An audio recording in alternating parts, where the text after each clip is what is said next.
Halo teman-teman, soal berikut bertujuan untuk menentukan besar momentum ketika benda sampai di permukaan tanah. Berdasarkan soal, kita mengetahui bahwa massa benda atau M sama dengan per kilogram, ketinggian awal benda dari permukaan tanah atau Y sama dengan 80 meter, percepatan gravitasi atau G sama dengan 10 meter per sekon kuadrat. Kecepatan awal atau V0 sama dengan 0 meter per sekon. Nah, yang ditanya adalah besar momentum ketika benda sampai di permukaan tanah atau P. Untuk menjawab soal berikut, kita memakai rumus momentum, yakni P sama dengan M kali V. Keterangan bahwa V adalah kecepatan akhir benda saat di permukaan tanah. Nah, V dicari dengan rumus gerak lurus beraturan karena bola jatuh vertikal akibat pengaruh percepatan gravitasi. Sedangkan rumus gerak lurus beraturan untuk mencari kecepatan yang diketahui jaring tempuh benda atau ketinggian yaitu V kuadrat sama dengan V0 kuadrat tambah 2 kali A kali S. Atau V kuadrat sama dengan V0 kuadrat tambah 2 kali G kali Y.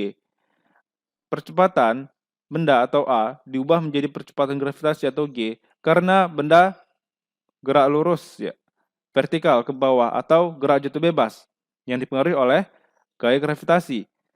Sedangkan jarak atau S diganti dengan ketinggian atau Y karena benda jatuh dari ketinggian awal sebesar 80 meter. Oleh karena itu, S diganti dengan Y. Oke.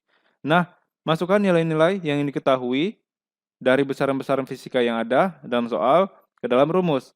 Menjadi V sama dengan akar V0 kuadrat tambah 2GY dari hasil penurunan persamaan yang sebelumnya. Ketika dimasukkan besaran-besaran fisika yang diketahui, maka V sama dengan akar 0 meter per sekon kuadrat tambah 2 kali 10 meter per sekon kuadrat kali 80 meter. Sama dengan akar 1600 meter kuadrat per sekon kuadrat. Hasil akhir V sama dengan 40 meter per sekon. Nah, untuk momentumnya sendiri, masukkan nilai kecepatan atau V yang dihitung sebelumnya ke dalam rumus P sama dengan M kali V. Jadi, P sama dengan per kilogram kali 40 meter per sekon.